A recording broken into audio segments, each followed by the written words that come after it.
The gospel plan shows 복음의 our Heavenly 계획은 Father's 하늘아버지께서 당신의 모든 자녀를 사랑하신다는 것을 보여줍니다. 이 점을 이해하기 위해서는 그분의 계획과 계명을 이해하려는 노력이 반드시 필요합니다. 그분은 당신의 자녀들을 너무나 사랑하셨기에 독생자 예수 그리스도를 주셔서 그가 우리의 구주와 구속주가 되어 우리를 위해 고통받고 생명을 바치게 하셨습니다. 회복된 예수 그리스도 후기 성도 교회에서 우리는 하늘아버지의 계획에 대한 특별한 지식을 갖고 있습니다. 그렇기에 우리는 필멸의 삶의 목적과 이 삶이 끝나고 오는 하나님의 심판, 그리고 하나님의 모든 자녀가 맡게 될 궁극적인 영광스러운 운명에 대해 다른 시각으로 바라봅니다. 저는 형제자매 여러분을 사랑하고 하나님의 모든 자녀를 사랑합니다. 예수께서는 율법 중에서 어느 계명이 크니까? 라는 질문을 받으셨을 때 하나님과 이웃을 사랑하는 것이 하나님의 첫째 되는 큰 계명들이라고 가르치셨습니다. 이 계명들이 첫째 되는 이유는 우리가 하나님의 사랑을 모방함으로써 영적으로 성장하도록 이끌어주기 때문입니다. 저는 우리 모두가 하늘아버지와 그분의 아들 예수 그리스도께서 예수 그리스도 후기 성도 교회의 사랑으로 확립하신 교리와 정책들을 더 잘 이해하기를 바랍니다. 저는 오늘 말씀을 통해 그 교리와 교회의 영감받은 정책들이 하나님의 사랑과 어떤 관계가 있는지를 명확히 하고자 합니다. 필멸의 삶에 이어 최종적으로 뒤따르는 심판에 대해 흔히 하는 오해는 선한 사람은 천국이라 불리는 곳에 가고 악한 사람은 지옥이라 불리는 영원한 곳으로 간다는 것입니다. 궁극적인 목적지가 두 곳뿐이라는 이 잘못된 가정은 천국에 가는 데 필요한 모든 계명을 지키지 못하는 사람은 반드시 지옥에 갈 것임을 암시합니다. 사랑이 많으신 하늘아버지께서는 당신의 자녀들을 위한 더 좋은 계획을 갖고 계십니다. 예수 그리스도의 회복된 교회는 계시된 교리에 따라 하나님의 모든 자녀가 이 자리에서 고려하기에는 너무 제한적인 예외들을 제외하고는 결국에는 영광의 왕국에 이르게 될 것이라고 가르칩니다.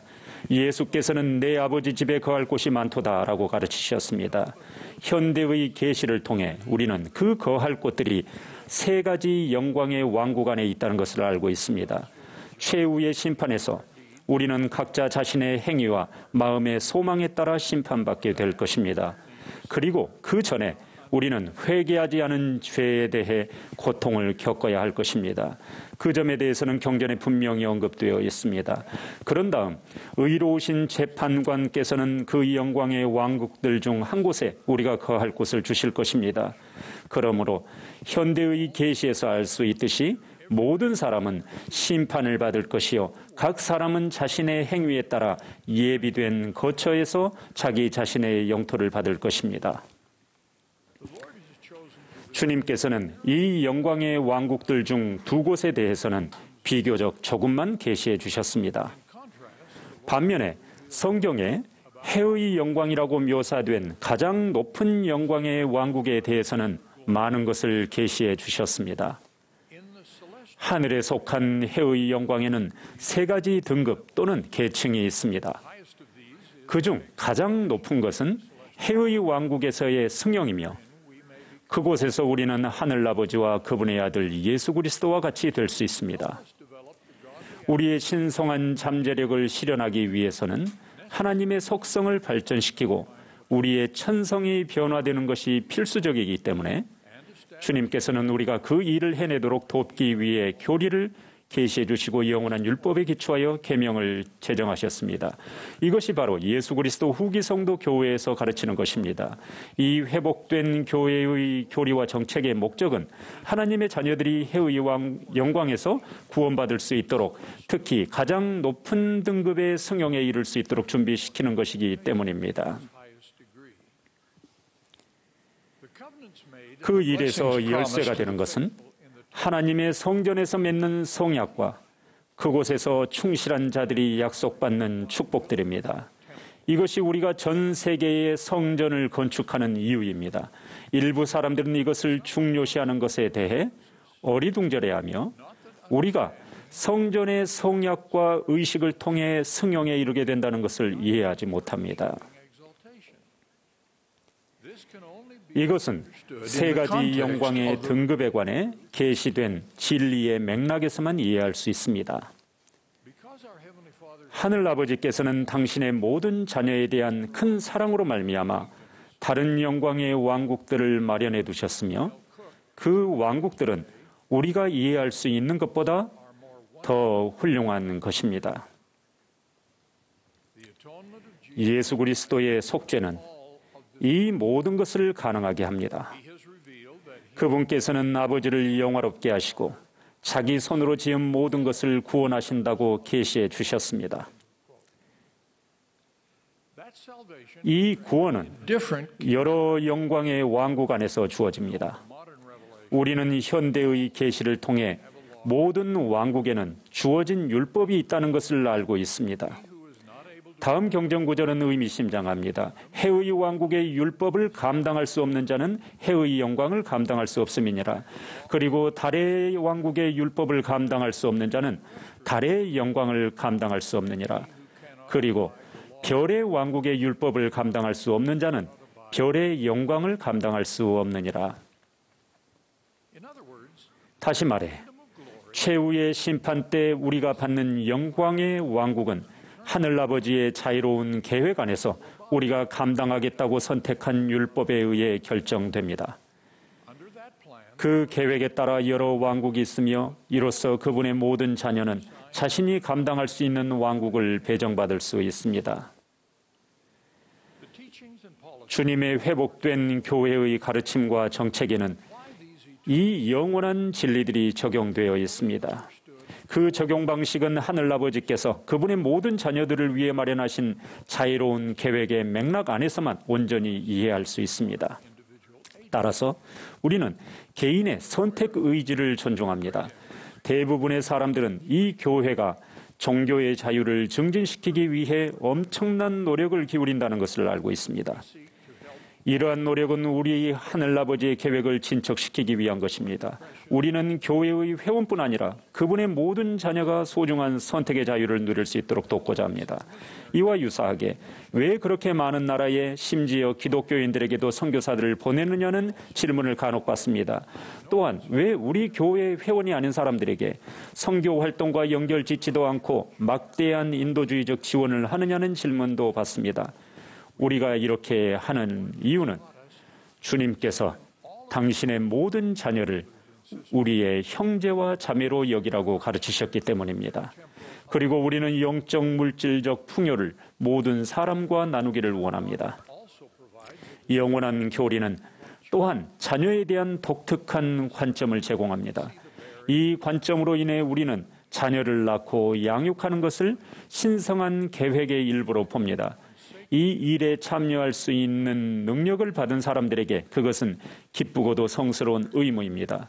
그러므로 우리는 하나님의 계획 아래 자녀의 성장과 행복에 가장 좋은 여건을 제공해주는 원리와 관행들을 가르치고 수호하라는 명령을 받았습니다.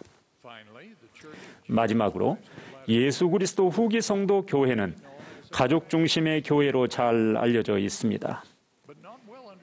그러나 사람들은 가족 중심의 우리 믿음이 현세의 관계에 국한되지 않는다는 사실은 잘 모릅니다. 영원한 관계도 우리 신앙에서 핵심적인 부분을 차지합니다. 회복된 교회의 사명은 하나님의 모든 자녀가 자신의 궁극적인 운명대로 하나님께서 바라시는 존재가 될 자격을 갖추도록 돕는 것입니다.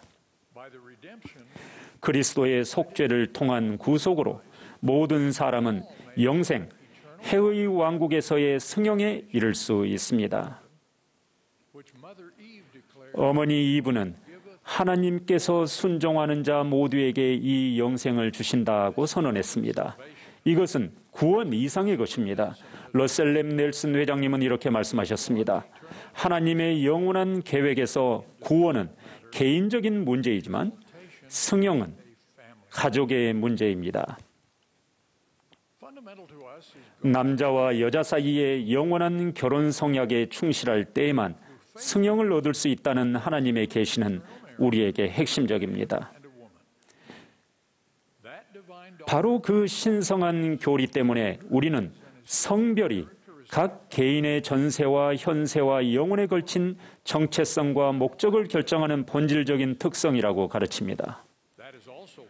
또한 바로 그 이유 때문에 주님께서는 당신의 회복된 교회로 하여금 남녀 간의 결혼에 관한 그분의 교리를 처리하라는 사회적, 법적 압력에 맞서고 성별을 혼란스럽게 하거나 바꾸거나 남성과 여성의 차이를 없애고 균질화하려는 변화들에 맞서도록 요구하셨습니다. 이런 핵심적인 부분들에 대한 회복된 교회의 입장은 자주 반대를 불러일으킵니다. 우리는 이 점을 이해하고 있습니다. 하늘아버지의 계획은 이 모든 것에 반대되는 것을 허용하며 사탄은 이 계획에서 가장 중요한 부분에 대해 가장 격렬하게 반대합니다. 결과적으로 그는 성별을 혼란스럽게 하고 결혼을 왜곡하고 출산을 막음으로써 승형을 향한 진보를 가로막으려고 애씁니다. 그러나 사랑이 많으신 하늘아버지의 신성한 목적과 계획은 결국 바뀌지 않을 것임을 우리는 알고 있습니다. 개인적인 상황은 바뀔 수 있으나 성약을 지키는 충실한 자들은 약속된 모든 축복에 대한 자격을 갖출 기회를 결국 얻게 될 것임을 하나님의 계획은 확인해 줍니다. 1995년에 발표된 가족 선언문은 하나님의 모든 은사 가운데서 가장 큰 은사인 영생을 준비하는 데 도움이 될 특별히 가치 있는 가르침을 담고 있습니다. 물론 여기에 선언된 내용은 동거와 동성결혼 등 현재 행해지고 옹호받는 일부 법률 및 관행과는 다릅니다. 하늘아버지께서 당신의 자녀들을 위해 세우신 사랑의 계획을 완전히 이해하지 못하는 사람들은 이 가족선언문을 변경될 수 있는 정책 발표문에 불과하다고 여길 것입니다. 이와 대조적으로 우리는 변경할 수 없는 교리에 기초한 가족선언문이 가족관계를 정의해주며 바로 그러한 가족관계에서 우리의 영원한 진보의 가장 중요한 부분이 이루어진다고 확신합니다. 이것이 회복된 예수 그리스도 후기 성도 교회의 독특한 교리와 정책의 맥락입니다. 필멸의 삶의 많은 관계와 상황 속에서 우리는 견해 차이를 감수해야 합니다. 우리는 이웃을 사랑해야 하는 그리스도의 추종자로서 우리와 믿음이 다른 사람들과 평화롭게 살아가야 합니다. 우리 모두는 사랑이 많으신 하늘아버지의 자녀입니다. 그분은 우리 모두를 위해 죽음 이후의 삶, 궁극적으로는 영광의 왕국을 예정해 두셨습니다. 하나님께서는 우리 모두가 그분의 가장 높은 계명과 성약과 의식을 지킴으로써 그분이 주실 수 있는 가장 높은 축복을 얻기 위해 노력하기를 바라십니다. 이 모든 계명과 성약과 의식은 전 세계에 건축되는 그분의 거룩한 성전에서 절정을 이룹니다. 우리는 이런 영원한 진리를 다른 사람들과 나누려고 노력해야 합니다. 그러나 마땅히 모든 이웃을 사랑해야 하는 우리는 그들의 결정을 항상 받아들입니다. 몰몬경의 한 선지자가 가르쳤듯이 우리는 하나님과 만인에 대한 사랑으로 앞으로 나아가야 합니다. 러셀 M. 넬슨 회장님은 지난 대회에서 이렇게 말씀하셨습니다. 우리는 세계 역사상 그 어느 때보다 우리 구주에 대한 지식이 개인적으로 중요하고 모든 인간의 영혼에게 유의미한 시대에 살고 있습니다. 그리스도의 순수한 교리는 강력한 힘을 지니고 있습니다. 이 교리를 이해하고 삶에서 실천하고자 하는 모든 사람의 삶은 변화하게 됩니다. 우리 모두가 그 성스러운 교리를 삶에서 실천할 수 있기를 예수 그리스도의 이름으로 간구합니다. 아멘.